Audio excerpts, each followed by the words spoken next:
ബഹുമാനമുള്ള മുഅ്മിനീങ്ങളെ, മുഅ്മിനാത്തുകളെ, ഒരു ഉമ്മ പ്രത്യേകമായിട്ട് ഒരു ചോദ്യം എഴുതി അറിയിച്ചിട്ടുണ്ട്. നിസ്കാരം ഖളാ ആയാലുള്ള വിധി, അതിൻ്റെ ഒരു ചെറിയൊരു വിശദീകരണം നടത്തിയിട്ട് ഇൻഷാ അല്ലാഹ് ആ ഭാഗം അവസാനിപ്പിക്കുക. അത് നമ്മളൊക്കെ മനസ്സിലാക്കേണ്ട ഒരു കാര്യം കൂടെയാണ്. സ്ത്രീകളായ നിങ്ങളെ സംബന്ധിച്ചിടത്തോളം അശുദ്ധിയാകുന്ന സമയങ്ങളിൽ നിസ്കാരം ഖളാ ആവുക എന്നുള്ളത് സ്വാഭാവികമാണ്. അത് നിങ്ങൾക്ക് ഖളാ വീട്ടേണ്ട ആവശ്യം ഇല്ല.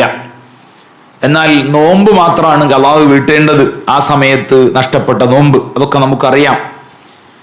എന്നാൽ അല്ലാത്ത സമയങ്ങളിൽ ബോധപൂർവം നമ്മൾക്ക് അശുദ്ധിയില്ല, ഒന്നുമില്ല, അങ്ങനത്തെ സമയത്ത് നിസ്കാരം ഖളാ ആക്കുക എന്നുള്ളത് വളരെ വലിയ തെറ്റാണ് എന്ന് നമ്മൾ മനസ്സിലാക്കണം. ചിലര് തെറ്റിദ്ധരിച്ചൊരു കാര്യമുണ്ട്. നിസ്കാരം ഖളാ ആയാൽ അത് ഖളാ വീട്ടിയാൽ മതി, അത്രയേ ഉള്ളൂ, ആ പ്രശ്നം പരിഹരിച്ചു എന്ന് ചിലർ മനസ്സിലാക്കിയിട്ടുണ്ട്. ഒരിക്കലും അങ്ങനെയല്ല. നിസ്കാരം അതിന് നിശ്ചയിച്ച സമയത്തിന്റെ ഉള്ളിൽ നിർവഹിക്കുക എന്നുള്ളത് ഒരു മുഅ്മിനായ മനുഷ്യനെ സംബന്ധിച്ചിടത്തോളം, എൻ്റെ പ്രിയപ്പെട്ട ഉമ്മമാരാകുമ്പോൾ അവർക്ക് ശുദ്ധിയുള്ള സമയത്ത് നിർബന്ധമായ കാര്യമാണ് നിസ്കാരം ഓരോന്നും അതിൻ്റെ സമയത്തിനുള്ളിൽ നിർവഹിക്കുക എന്നുള്ളത്. ആ സമയത്തിനെ തൊട്ട് നിസ്കാരത്തിനെ പിന്തിക്കുക എന്ന് പറഞ്ഞാൽ ആ സമയത്ത് നിസ്കരിക്കാതിരിക്കുക എന്നുള്ളത് വൻകുറ്റമാണ്. നമ്മൾ മനസ്സിലാക്കണം. ളുഹർ ബാങ്ക് കൊടുത്തിട്ട് അസ്ർ ബാങ്ക് കൊടുക്കുന്നതിന്റെ മുമ്പ് ളുഹർ നിസ്കരിക്കാതിരിക്കുക എന്നുള്ളത് വൻകുറ്റമാണ്. വൻകുറ്റം എന്ന് പറഞ്ഞാൽ വ്യഭിചാരത്തിൽ ഏർപ്പെടുന്നത് പോലെ വലിയ വേണ്ടാത്തരങ്ങൾ ഉണ്ടല്ലോ, നമുക്കറിയാലോ. സിഹിർ ചെയ്യ, ഇപ്പോ ട്രെൻഡായി നിൽക്കുന്ന ഒരു കാര്യമാണ് സിഹിർ ചെയ്യ. പടച്ചോനെ, എൻ്റെ ഉമ്മമാരെ, സഹോദരിമാരെ, നിങ്ങൾ മനസ്സിലാക്കേണ്ട ഒരു കാര്യം ഞാൻ സാന്ദർഭികമായിട്ട് പറയാണ്. അയൽവാസിയോട് വെറുപ്പ്, അല്ലെങ്കിൽ കുടുംബത്തിലുള്ളവർ അമ്മായിയോട് വെറുപ്പ്, അനിയത്തിയോട് വെറുപ്പ്, മരുമകളോട് വെറുപ്പ്, ഇങ്ങനെ എത്ര കേസുകളാണ് നമ്മളടുത്ത് വരാറുള്ളത്. അതുകൊണ്ടാണ് ഞാൻ ഇങ്ങനെ ഉദാഹരണങ്ങൾ പറയുന്നത്. ഇങ്ങനെ കുടുംബത്തിലും ബന്ധത്തിലുള്ളവരോട് വെറുപ്പാകുമ്പോ ഏതെങ്കിലും ജ്യോത്സ്യന്മാരെ സമീപിക്കുക, കണക്കന്മാരെ സമീപിക്കുക, എന്നിട്ട് അവർക്കെതിരെ സിഹിർ ചെയ്ത് അവരെ നശിപ്പിക്കുക, അവർക്ക് രോഗങ്ങളിലാക്കുക. അവർ ഗൾഫിൽ പോയിട്ട് ഒന്ന് ഉഷാറാകുകയാണെന്ന് കാണുമ്പോ ആ ജോലി പോകാൻ വേണ്ടി എന്തെങ്കിലും ഒരു കൂടോത്രം ചെയ്യുക. നഊദു ബില്ലാഹ്. പ്രിയപ്പെട്ട ഉമ്മമാരെ, ഇത്ര വലിയ തെറ്റ് എന്ന് പറഞ്ഞാൽ അല്ലാഹുവിന്റെ ഹബീബ് സല്ലല്ലാഹു അലൈഹി വസല്ലം തങ്ങൾ പറയുന്നത് കാണാം, അക്ബറുൽ കബായിരി ഇൻദല്ലാഹ്. അല്ലാഹു വൻകുറ്റങ്ങളെ നമുക്ക് പരിചയപ്പെടുത്തിയിട്ടുണ്ട്. അതിലേറ്റവും വലിയ വൻകുറ്റങ്ങളിൽപ്പെട്ട ഒന്നാണ് സിഹർ ചെയ്യുക എന്നുള്ളത്. അത് നിങ്ങൾ ചെയ്താലും ചെയ്യാൻ വേണ്ടി മറ്റൊരാളെ ഏൽപ്പിച്ചാലും സിഹർ ചെയ്യാൻ വേണ്ടി നമ്മൾ ഒരുങ്ങുക എന്നുള്ളത്, അതിനുവേണ്ടി നമ്മൾ മറ്റൊരാളെ സമീപിക്കുക എന്നുള്ളത്, അതിനുവേണ്ടി നമ്മൾ കാശ് ചെലവാക്കുക എന്നുള്ളത് ഒക്കെ വൻകുറ്റമാണ്. ആരെയും നശിപ്പിക്കാൻ നമുക്ക് അല്ലാഹു ഏൽപ്പിച്ചിട്ടില്ല, നമുക്കതിനുള്ള അവകാശമില്ല. അവരെന്തെങ്കിലും തെറ്റ് ചെയ്യുന്നുണ്ടെങ്കിൽ അവരുടെ കാര്യം അല്ലാഹുവിനെ ഏൽപ്പിക്കുക. അല്ലാഹു ശിക്ഷ കൊടുക്കുകയാണെങ്കിൽ കൊടുക്കട്ടെ. അതിനുള്ള ശിക്ഷയായിട്ട് സിഹർ ചെയ്തുകൊണ്ടും മറ്റും മാരണ പ്രവർത്തനങ്ങൾ ചെയ്തുകൊണ്ടും അവരെ നശിപ്പിക്കാൻ വേണ്ടി നമ്മൾ തുനിഞ്ഞാൽ നമ്മുടെ ദുന്യാവും ആഖിറവും നമുക്ക് നഷ്ടപ്പെട്ടു പോകുമെന്ന ഗൗരവമുള്ള കാര്യം നമ്മൾ മനസ്സിലാക്കണം. ഉമ്മമാരും സഹോദരിമാരും ആ കാര്യത്തിൽ നല്ല ജാഗ്രത വേണം. ഈ നാട്ടിൽ ഇല്ല എന്ന് എനിക്ക് പറയാൻ കഴിയൂല. കാരണം പല പരാതികളും ഈ നാട്ടിൽ നിന്ന് എൻ്റെ അടുത്ത് വന്നിട്ടുണ്ട്. ഇങ്ങനെ ആള് ചെയ്തു, ഇങ്ങനെ ആള് ചെയ്തു എന്ന് പറഞ്ഞിട്ട്. അതിൽ ഉമ്മമാരുടെ സ്ഥാനം, ഉമ്മമാരുടെ സാന്നിധ്യം വളരെ കൂടുതലാണ്. അതുകൊണ്ടാണ് ഞാൻ ഈ സന്ദർഭത്തിൽ അത് ഉണർത്തിയത്. പ്രിയപ്പെട്ട ഉമ്മമാരെ, ഒരിക്കലും എന്ത് സംഭവിച്ചാലും എത്ര വലിയ വിഷമങ്ങൾ മറ്റൊരുത്തനിൽ നിന്ന് നമ്മൾ നേരിടേണ്ടി വന്നാലും ഒരിക്കലും അവനെ നശിപ്പിക്കാൻ വേണ്ടിയുള്ള പ്രവർത്തനങ്ങൾ നമ്മൾ ചെയ്യരുത്. അവൻ നശിക്കാൻ വേണ്ടിയുള്ള ദുആ പോലും, അവനെ നശിപ്പിക്കട്ടെ പടച്ചോന് എന്ന് പറഞ്ഞുകൊണ്ട് അള്ളാഹിനോടൊരു ദുആ പോലും നമ്മൾ നടത്താൻ പാടില്ല. അത് നമ്മൾ ശ്രദ്ധിച്ചിട്ടില്ലെങ്കിൽ വൻകുറ്റമായിരിക്കുമെന്ന് മാത്രമല്ല, ഹബീബായ സയ്യിദുനാ റസൂലുള്ളാഹി സ്വല്ലല്ലാഹു അലൈഹി വസല്ലം തങ്ങൾ പറയുന്നുണ്ട്, അസ്സാഹിറു കാഫിറുൻ, സിഹ്ർ നടത്തുന്നവൻ, മാരണം ചെയ്യുന്നവൻ കാഫിറാണ്. അവൻ കാഫിറാണ്, മുഅ്മിനല്ല, ഈമാനിൽ നിന്ന് തന്നെ പുറത്തു പോകും. ആരെങ്കിലും അബദ്ധത്തിൽ അങ്ങനത്തെ പ്രവർത്തനങ്ങൾ ആരുടെ അടുത്തുനിന്നെങ്കിലും ഉണ്ടായിട്ടുണ്ടെങ്കിൽ ഷഹാദത്ത് കലിമ ചൊല്ലി അവര് ഇസ്ലാമിലേക്ക് കടന്നു വരേണ്ടി വരും. അല്ലാഹു സുബ്ഹാനഹു വ തആല നമുക്ക് അവന്റെ കാവൽ നൽകുമാറാവട്ടെ. ഇത്തരം പ്രവർത്തനങ്ങൾ നമ്മൾ എന്തെങ്കിലും വെറുപ്പിന്റെ പേരിൽ ചെയ്യാൻ പിശാച് നമ്മളങ്ങനെ പ്രേരിപ്പിക്കും. അല്ലാഹു സുബ്ഹാനഹു വ തആല നമുക്ക് കാവൽ നൽകുമാറാവട്ടെ. അള്ളാഹുവിന്റെ വലിയ കാവൽ ഓരോ വിഷയത്തിലും അല്ലാഹു സുബ്ഹാനഹു വ തആല നമുക്ക് നൽകുമാറാവട്ടെ. ആമീൻ. അപ്പോ നിസ്കാരം ഖളാഇനെ കുറിച്ച് പറഞ്ഞപ്പോഴാണ് ആ വിഷയത്തിലേക്ക് വന്നത്. നിസ്കാരം ഒരാൾക്ക് ഖളാ ആക്കുക എന്നുള്ളത് ഞാൻ നേരത്തെ പറഞ്ഞ പോലെ വൻകുറ്റമാണ്. ഈ വൻകുറ്റം നമ്മൾ ചെയ്തിട്ട് പിന്നെ ആ നിസ്കാരം നമ്മളോട് ഖളാ വീട്ടിയാൽ ആ വൻകുറ്റത്തിൽ നമ്മൾ ഒഴിവായി എന്ന് നമ്മൾ കരുതരുത്. ഒരു വൻകുറ്റം ഒരാൾ ചെയ്താൽ അതിൽ നിന്ന് അവൻ രക്ഷപ്പെടണമെങ്കിൽ കണ്ണ് നനഞ്ഞ് കരഞ്ഞുകൊണ്ട് അള്ളാഹുവിനോട് തൗബ ചെയ്യണം. എന്നാൽ മാത്രമേ രക്ഷയുള്ളൂ. ജീവിതത്തിൽ വൻകുറ്റങ്ങൾ സംഭവിച്ചു പോയവർ അള്ളാഹുവിനോട് കരഞ്ഞുകൊണ്ട് തൗബ ചെയ്യണം. അപ്പോഴാണ് വൻകുറ്റം പുറത്തു കിട്ടുള്ളൂ. അപ്പോ നമുക്ക് ദുഹർ ഖളാ ആയി, കല്യാണത്തിന് പോയതാണ്. കല്യാണത്തിന് പോയിട്ട് എത്ര ആളുകളാണ് ദുഹർ ഖളാ ആക്കാറുള്ളത്? പ്രിയപ്പെട്ട ഉമ്മമാരെ, നമ്മൾ അങ്ങനെ ചെയ്തു പോകരുത്. ദുഹർ ഖളാ ആവുക എന്ന് പറഞ്ഞാൽ നമുക്കത് നികത്താൻ പറ്റാത്തൊരു കുറ്റമാണ്. അതുപോലെ എല്ലാ വഖത്തും അങ്ങനെ തന്നെയാണ്. അത് വീട്ടിലെത്തിയിട്ടാണ് ഖളാ വീട്ടിയാൽ മതി എന്ന് നമ്മൾ പറഞ്ഞതിനെ നിസ്സാരമാക്കരുത്. ഖളാ ആക്കുക എന്നുള്ളത് വൻകുറ്റമാണ് എന്ന് നമ്മൾ പറഞ്ഞു കഴിഞ്ഞു. അതിന് ഖളാ വീട്ടുക എന്നുള്ള ഒരു പണിഷ്മെന്റ്, അതിനുള്ള ഒരു ശിക്ഷ അങ്ങനെ നമുക്ക് വെച്ചത് തന്നെ.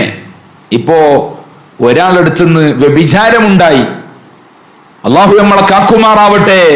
വ്യഭിചാരമുണ്ടായിട്ട് അല്ലെങ്കിൽ ഏതെങ്കിലും ഒരു വൻകുറ്റമുണ്ടായാൽ അവന് അള്ളാഹുവിനോട് തൗബ ചെയ്താൽ മതി എന്ന് പറഞ്ഞാൽ അതിനെ നിസ്സാരമാക്കല്ല, അതിനെ ചെറുതാക്കി കാണല്ല.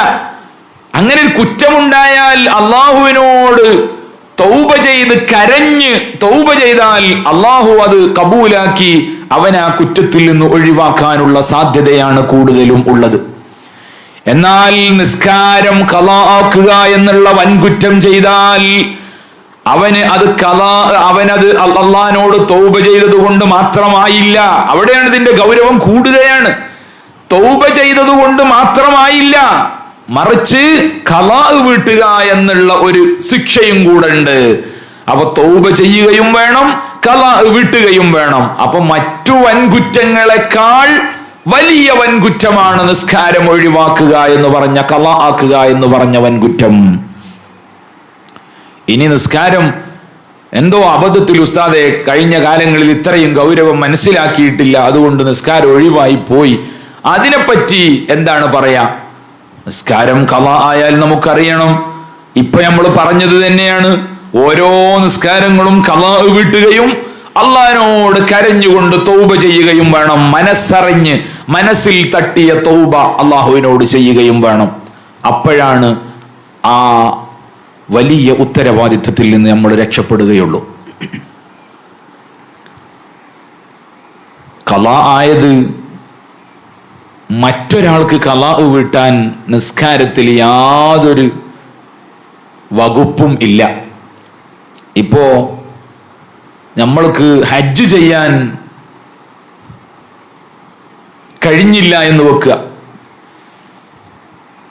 ഹജ്ജ് ചെയ്യണമെങ്കിൽ ആരോഗ്യം വേണം, സമ്പത്ത് വേണം.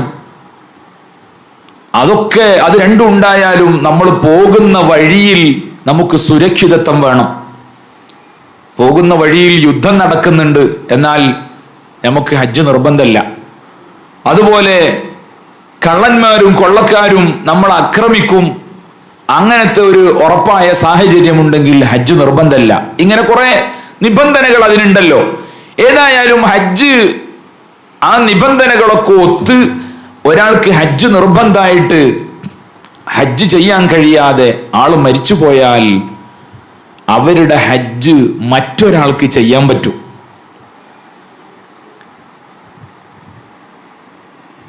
അതുപോലെ ഉംറ മറ്റൊരാൾക്ക് ചെയ്യാൻ പറ്റും.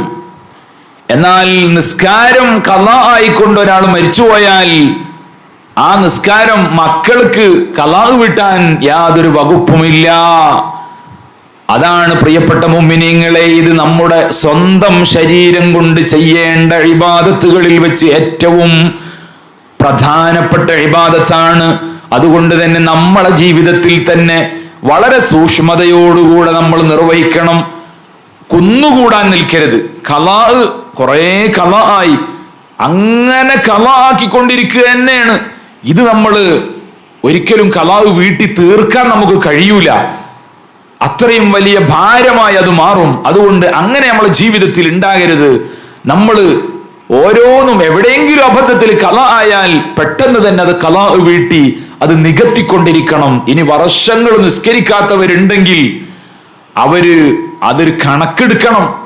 എത്ര വർഷം, അപ്പൊ എത്ര ളുഹുറുണ്ടാവും, എത്ര അസ്റുണ്ടാവും. അങ്ങനെ ഓരോ സമയത്തും ഒഴിവുള്ള സമയങ്ങളിൽ നമ്മൾ 5 വക്ത് നിസ്കരിക്കുമ്പോൾ അതിന്റെ മുമ്പും ശേഷവും ഒക്കെ ആയിട്ട് നിസ്കരിച്ചത് പൂർത്തിയാക്കണം. അള്ളാഹു തൗഫീഖ് നൽകുമാറാവട്ടെ. അതുപോലെ നോമ്പ് ഖളാ ഉള്ളവരുണ്ടാവും. നോമ്പ് ഖളാ വീട്ടണം. തൊട്ടടുത്ത നോമ്പ് വരുന്നതിന് മുമ്പ് ഖളാ വീട്ടിയാൽ നമുക്ക് ഖളാ വീട്ടുന്നതോടുകൂടെ അതിന്റെ ഉത്തരവാദിത്തം കഴിഞ്ഞു. എന്നാൽ ഖളാ വീട്ടിയിട്ടില്ലെങ്കിൽ നമുക്കറിയാം, ഓരോ നോമ്പ് ആവർത്തിച്ചു വരുന്നതിനനുസരിച്ചും ഒരു മുദ്ദ് ഭക്ഷണം, ധാന്യം, അരി പാവങ്ങൾക്ക് കൊടുക്കണം. അത് ഓരോ വർഷവും, ഇപ്പൊ 10 വർഷം മുമ്പ് നമുക്ക് ഖളാ ആയതാണ്, ഇതുവരെ ഖളാ വീട്ടിയിട്ടില്ലെങ്കിൽ ഖളാ വീട്ടുകയും വേണം, 10 മുദ്ദ് കൊടുക്കുകയും വേണം. ഇങ്ങനെ എന്നാലേ ആ ഉത്തരവാദിത്വത്തിൽ നമ്മൾ ഒഴിവാകുകയുള്ളൂ. അപ്പോ അതൊക്കെ കൂടുതൽ നമ്മൾക്ക് ഭാരം, നമ്മുടെ തലയിലേക്ക് ഭാരമായി വരുന്നതിന്റെ മുമ്പ് നമ്മൾ അതൊക്കെ കൃത്യമായി നിർവഹിക്കണം. അള്ളാഹു തൗഫീഖ് നൽകുമാറാവട്ടെ. പിന്നെ ഇവിടെ ഖളാ വീട്ടുമ്പോ അവിടെ എല്ലാവരും പറഞ്ഞ്, പ്രത്യേകിച്ച് റമളാനാകുമ്പോ പറയുന്നൊരു മസലുണ്ട്. ഫർള് ഖളാ ഉള്ളവർക്ക് തറാവീഹ് നിസ്കരിക്കാൻ പറ്റൂല എന്ന്. പടച്ചോനെ, അങ്ങനെയല്ല മസല. ഫർള് ഖളാ ഉള്ളവർക്ക് തറാവീഹ് എന്ന് മാത്രമല്ല, അവന് ഒരു കാര്യവും ചെയ്യാൻ പാടില്ല. ഫർള് ഖളാ വീട്ടുകയാണ് ചെയ്യേണ്ടത്. മനസ്സിലായോ? അതായത് ഫർള് ഖളാ വീട്ടുക എന്നുള്ള പണിയല്ലാത്ത ഒന്നും ചെയ്യാൻ പാടില്ല ഒരു ഫർള് ഖളാ ഉള്ള ഒരാൾക്ക്. പക്ഷെ നമ്മൾ അങ്ങനെയാണോ? ഫർള് ഖളാ ഉള്ള ആള് എന്ത് പണിയൊക്കെ ചെയ്യും, എല്ലാ കാര്യങ്ങളും ചെയ്യും, കിടന്നുറങ്ങും, അതുപോലെ ഭക്ഷണം കഴിക്കും, മറ്റു കാര്യങ്ങളൊക്കെ നമ്മൾ ചെയ്യും. എന്നിട്ട് തറാവീഹ് നിസ്കരിക്കാൻ സമയത്ത് നമ്മളെ ഒരു വസ്വാസ്, കുറച്ചോനെ തറാവീഹ് സുന്നത്താണല്ലോ, എനിക്ക് ഫർള് ഖളാ ഉണ്ടല്ലോ, അതുകൊണ്ട് ഇപ്പൊ തറാവീഹ് നിസ്കരിക്കാൻ പറ്റുമോന്ന്.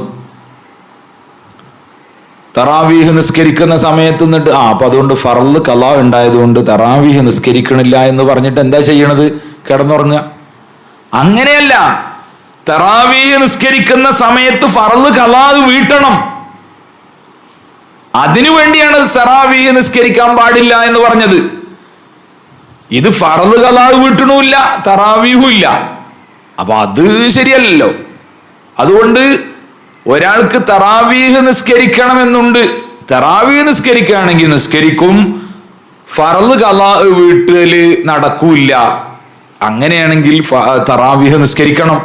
ഖളാ ഉള്ള ആളെങ്ങനെങ്കിലും തറാവീഹ് നിസ്കരിക്കണം. അങ്ങനെയാണ് മസല. അല്ലെങ്കിൽ തറാവീഹ് നിസ്കരിക്കുന്ന സമയത്ത് ഫർള് ഖളാ വീട്ടണം. ഇങ്ങനെയാണ് അത് നമ്മൾ മനസ്സിലാക്കേണ്ടത്. അല്ലാതെ ഫർള് ഖളാ ഉണ്ട് അതുകൊണ്ട് സുന്നത്തൊന്നും നിസ്കരിക്കാതിരിക്കുക, അങ്ങനെ ഒരു മസലല്ല. സുന്നത്ത് നിസ്കരിക്കുന്ന സമയത്ത് ഫർള് ഖളാ വീട്ടുകയാണെങ്കിൽ മാത്രമാണ് അതുള്ളത്.